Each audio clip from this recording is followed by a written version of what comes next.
Sorry about that, boys. I'm back. Okay, we good?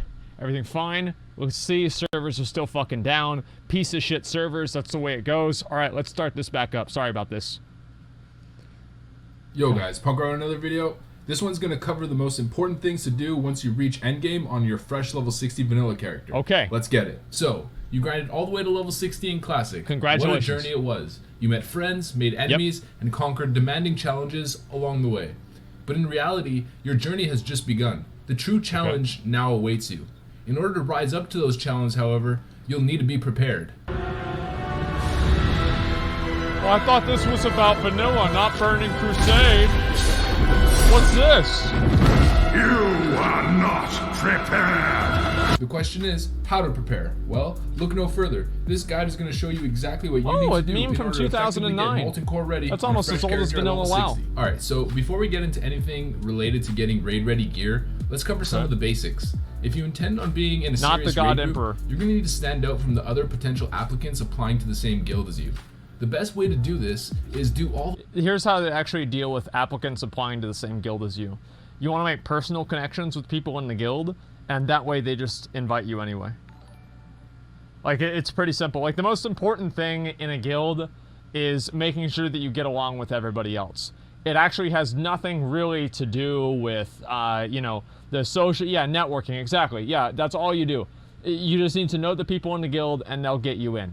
That's it. Nepotism, yeah, nepotism, gaining advantages through other things. That's really what matters. Like, having a 40-man raid, you can have 10 of those people AFK and it doesn't fucking matter, right? So as long as they enjoy being around you, they'll invite you. Little things. And most of this comes from professions. Firstly, you're going to want to get gathering profession, or at least a gathering profession. I don't know about that. Herbalism would probably be the most straightforward one because you can just herb, full tier and that'll 3? give you all the materials that you need for Holy raid shit. consumables going forward. However, mining is pretty good, especially in the early days, because of how much money it generates from thorium being quite expensive in the early days. But if you're looking to be self-sufficient in your raid preparation, I wouldn't suggest mining over herbalism. With that said, you can still go mining and use the money that you generate to purchase your consumables or purchase the herbs to get your consumables crafted by a guildmate. Alongside your gathering profession, you're going to want to have a crafting profession, something like blacksmithing, leatherworking, enchanting, or alchemy. Okay. I'm purposely omitting tailoring because I don't think tailoring in the very early version of the game, which is what we're going to be getting with WoW Classic, gives you that many useful patterns to create. Wait, what is ERBS? Why are you guys saying ERBS?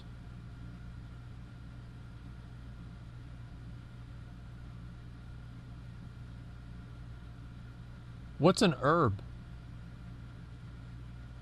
He's talking about herbs.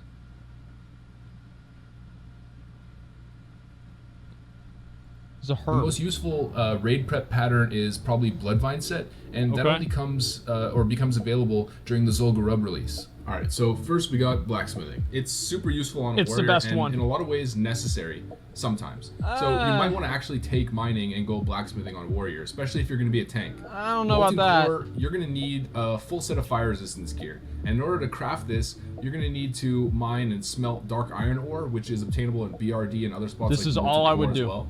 And this was you're my gonna job. Also gain reputation with Thorium Brotherhood in order to unlock the recipes for Dark Iron Plate Gear, which is the fire resistance set. Yep. Leatherworking, on the other hand, is extremely useful for rogues, hunters, I don't know and about warriors. leatherworking. Directly at the launch of Vanilla, there's going to be a set called the Devil Sword set, which is a 2-piece set with a nice set bonus. Ooh. And this is absolute pre-raid BIS. What It's the better fuck? than That's a actually lot of the really stuff that You're good. going to be getting even tier 2 level. Oh my god. So you can craft That's this insane. with Devil Sword leather, which drops off the elite dinosaurs Holy in Ungoro shit. Crater.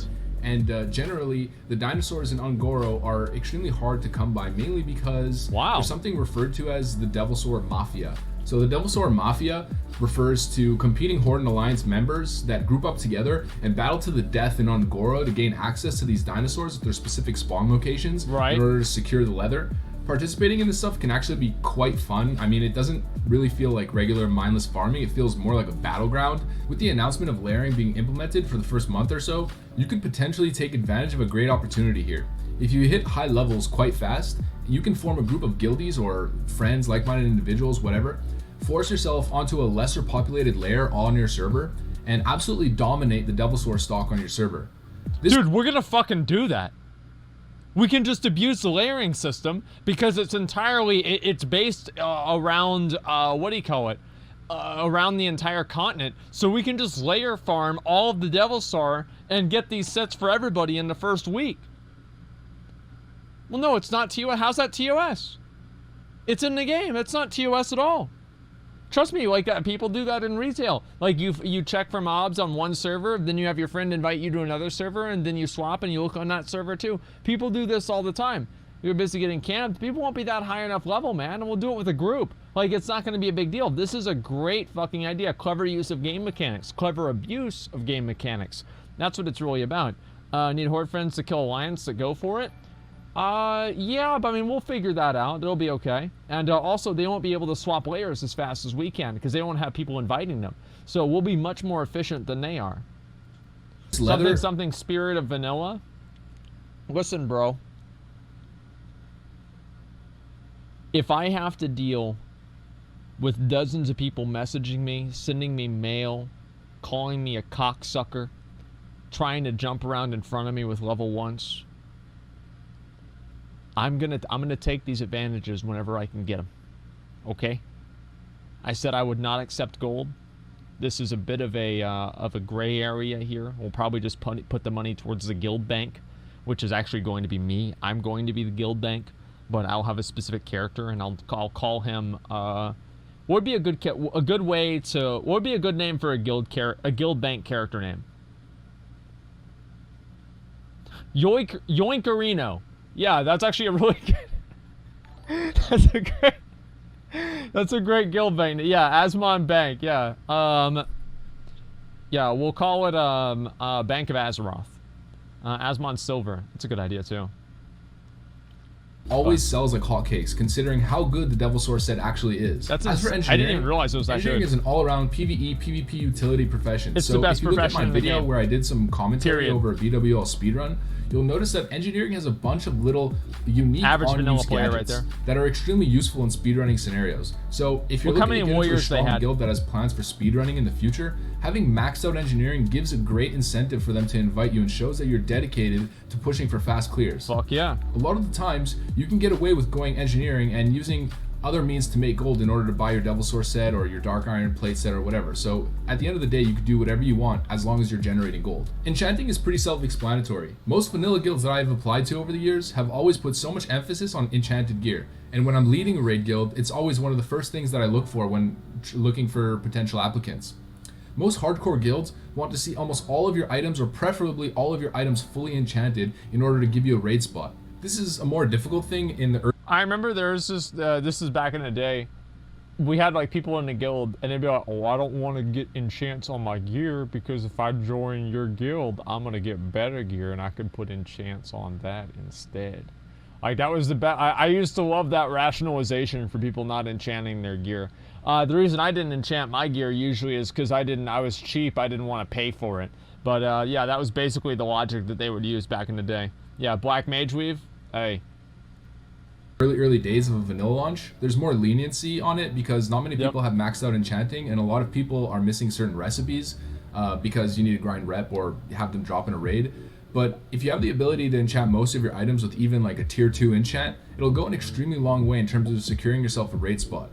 Enchanting can also be extremely lucrative. There's many rare recipes and grinded recipes like Crusader, which is a world drop, 15 agility to one-hander, and 25 agility to two-hander, we should farm that today. Timbermaw rep, and raid drop enchant, holy shit, that's a good idea. Will get you rolling in the right direction for gold if you're able to attain them. Doesn't that drop in like And also, AQ? it'll allow you to be self-sustaining when it comes to enchanting your own gear. Right. At the end of the day, though, keep in mind that leveling up enchanting is probably the hardest out of all of the crafting professions to actually level up. So it takes a whole lot of dedication. So if you don't end up choosing enchanting, make sure you're farming a good amount of gold in order to keep your gear enchanted, and make sure you're also collecting all the level 50 plus green items and blue items, the BOE ones of course, so you can send them to a guildmate or a friend who's an enchanter and have them disenchant them. Is that true? And give you the mats. Alchemy is straightforward. I won't get into all the small potion recipes, but what I want to put emphasis on are flasks. Flask and vanilla are not trained by the alchemy.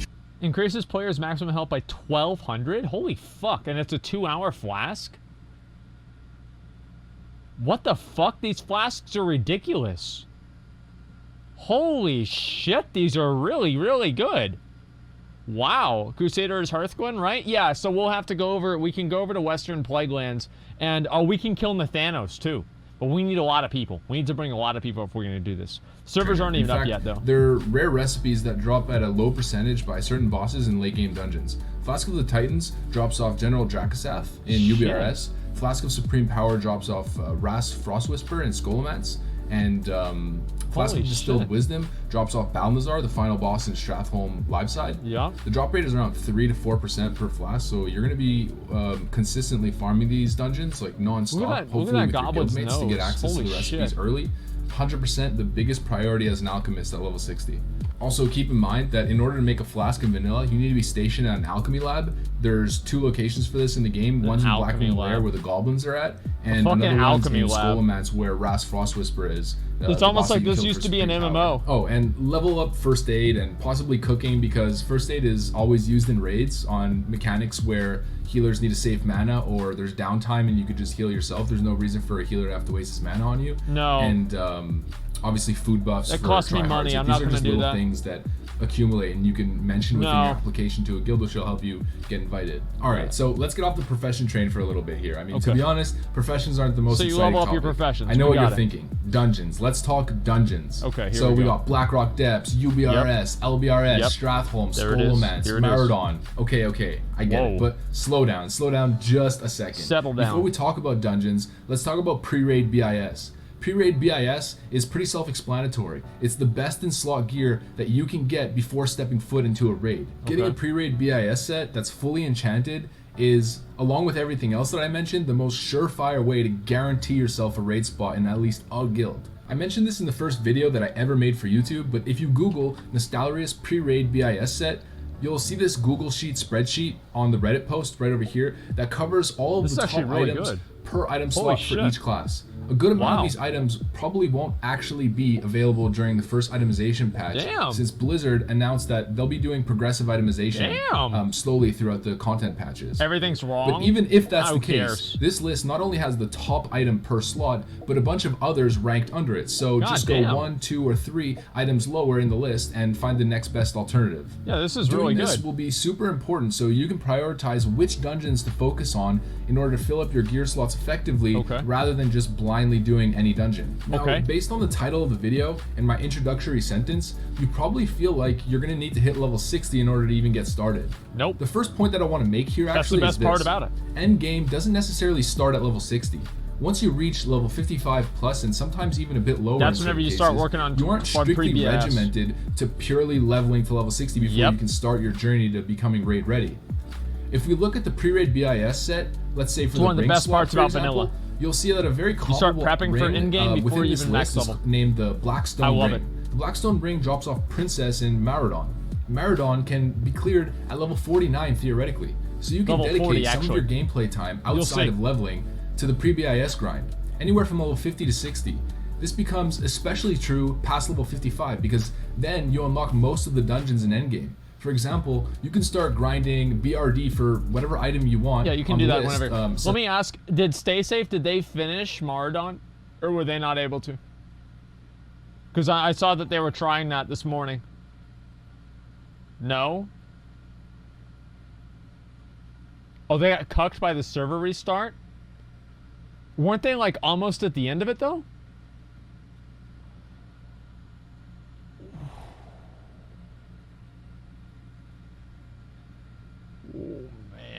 I got fucked hard by First Giant. Just kite him, dude. Holy shit, just man. That Foe, sucks. Hand of Justice, which are BIS melee that items sucks. for BWL. And I need to get that Hand of Justice. Hand of Justice starting is that ridiculous. early will help you get the head start, or even hitting level 60 and already having those is insanely valuable. I'm probably going to make a video where I go into a lot of these items more into like a deep dive style, so I won't go into too much detail about them, but yeah, anyways, we'll keep that for another one. Alongside the dungeon grind, you're also going to want to focus on specific dungeon quests. There aren't that many of them. I think some of them may not even come with the first patch that we get. specifically like the quest line that leads to the quest In Dreams. You can correct me if I'm wrong. I don't know what Blizzard's stance on this, but that's technically the one... this quest line was added in patch 1.7. That's where so I'm not Tyrion's sure son if it's gonna dies. be available during the Molten Core content Well, that's patch really release. fucking good. But if it is available, it gives a really nice tank chest piece and a melee DPS necklace. I think it's called Mark of Fordring. So again, if you can do it, then it's an absolute must. But aside from that, there's also a couple other quests that give some really nice items, so let's go over some of those. So alongside that, you're also going to want to do your Onyxia and Molten Core attunement quests while in the high level 50 range. And those quests are going to take you both through Blackrock Depths. Attunement to the Core, which is the quest for Molten Core, asks you to clear all the way to the Molten Core portal within BRD. You can also do this cheesy route through the magma to just get there without having to clear the whole instance. You collect the stone and then take it back and you're attuned. So the Onyxia attunement quest is different for Horde and Alliance. I'm not going to go into too much detail and like start getting into this was what it is on annoying, both sides. dude. I'll just tell you really quickly, the Alliance one is in BRD. I don't think we're going to be able to get a kill on Onyxia or any of these bosses in week 1 in Classic. Like, there's like no way of it happening.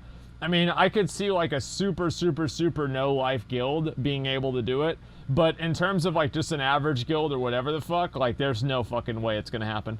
Like, I can't see it happen. Onyxia attunement takes forever. Well, the issue is like, even if I can do it, then let's say how many other people are going to be able to do it? That's the main issue. Stay Safe will? Yeah, maybe Stay Safe will do it, but will everybody else in his guild do it? I mean, that's a really hard, like a high level thing to expect.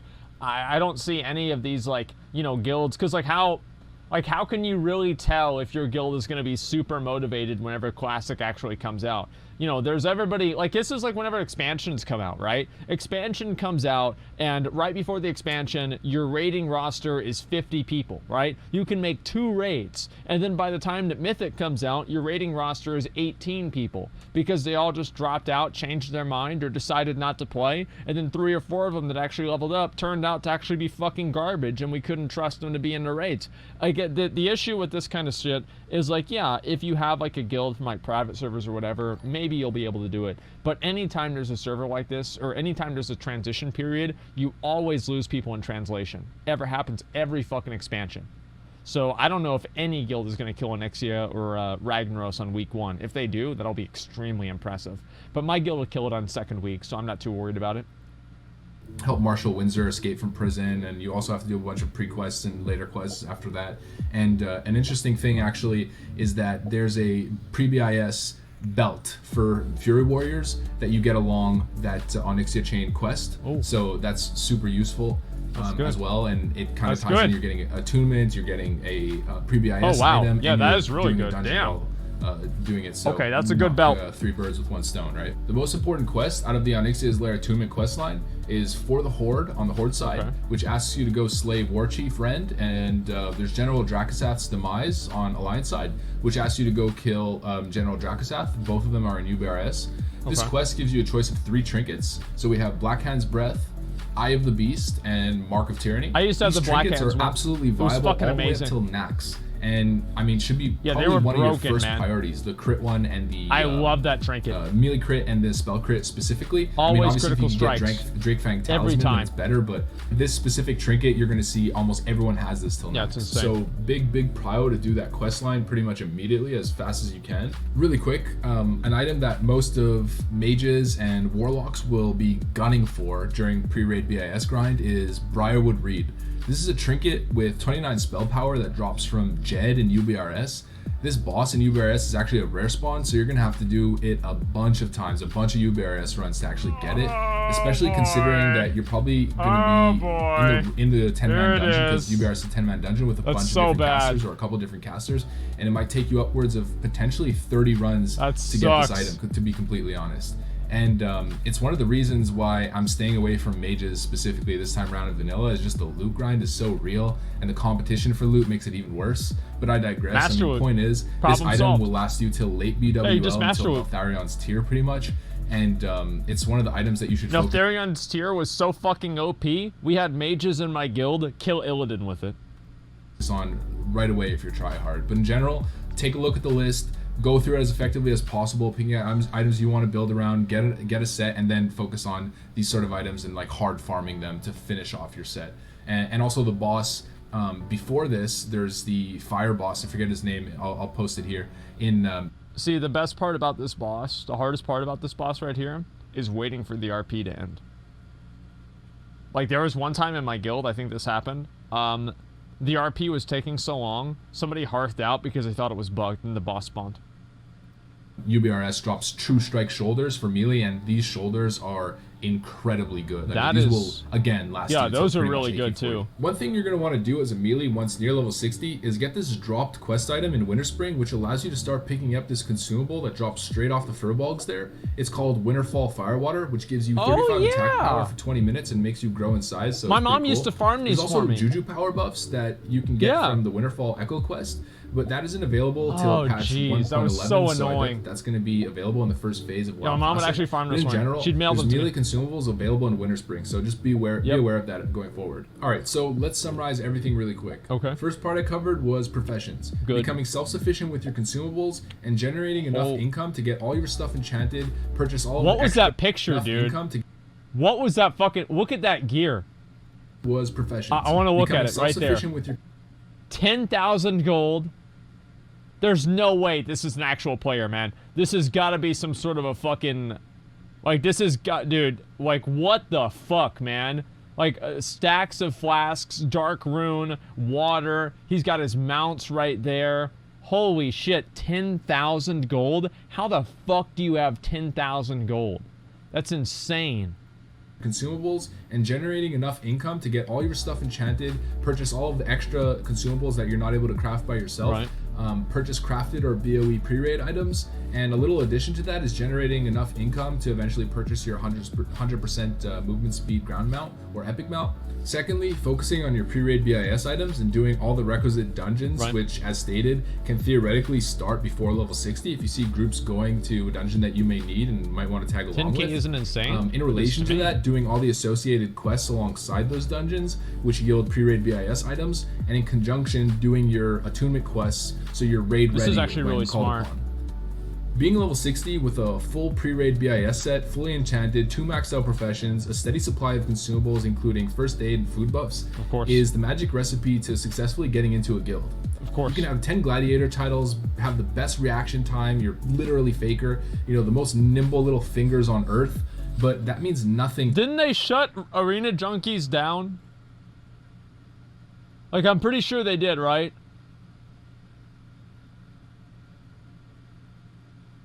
Yeah, I mean, I think that goes to show how many people are actually invested in Arena Junkies. Yeah, it's down. I know, Nick. I know you're very upset about that because you used to troll people and talk shit on the website. I remember it very clearly. But unfortunately, they did have to get rid of it. Yeah, Thoughtbot, yeah, they got rid of that too. To most PvE raid leaders in comparison to showing dedication on maxing out your gear and statting through enchants and consumables, blah blah blah. I can buy your whole family. Want to raid with someone who shows effort, trust me. And if you follow this model that I've laid out for you, it will be clearly apparent that you know what you're doing and that you're putting in that extra effort to get raid ready, which is exactly what guild recruitment officers are looking for. I probably could have gone into more detail on specific items and whatnot, maybe covered some more things, but I want to keep it relatively short, and I don't want to underestimate your ability to sort of sort out what I'm telling you and do the research. Should have underestimated me. Things stand because I don't know what to do. And I think, you know, if you take a look at all of the resources that I've given you, you'll understand the pattern of itemization and why certain things are more sought after than others. Now, with that said, make sure to like, comment, subscribe. That stuff goes a really long way with the algorithm. It helps my channel grow. So if you guys want to support my content and you want more content like this, that's pretty much the best way to do it. Hope you guys enjoyed the video. As always, I'll see you guys on the next one. Have a good one. Peace. Sign a winner. Pay the front line. Take the don'ts. He's coming out again for a new point. Get your bets down, ladies and gentlemen. What the fuck is this? 4-4's the point. Mark 4. Ace, deuce, scraps, wants 4. Oh my god. Okay, so this is... Welcome to private server YouTube, boys. Here it is. Absolutely amazing. And yeah, we are also still... Servers are still down, unfortunately. So we'll see what's gonna happen. I don't know, man. Visualize autism? Yeah, it is still down. We're trying to sort this out, but we'll see what's gonna happen, okay? Jet Set Radio Future Music? I never really listened to any of that shit, man. We can watch when it's come back online. I have no fucking idea, dude. Like, I'm not sure when they're gonna come back on. This is kind of fucking annoying, actually. Come on. See, like, if it makes you feel any better, Soda, like, what happened is Stay Safe has been in Maradon for, like, what is it, like 6 hours or something like that? And they finally get up to, like, where Princess is. Server's down. Crashed. I'm done. All that for fucking nothing. All of that shit, all for fucking nothing, dude. It sucks. Like, if I was him, I'd be fucking pissed, dude. I would be so mad.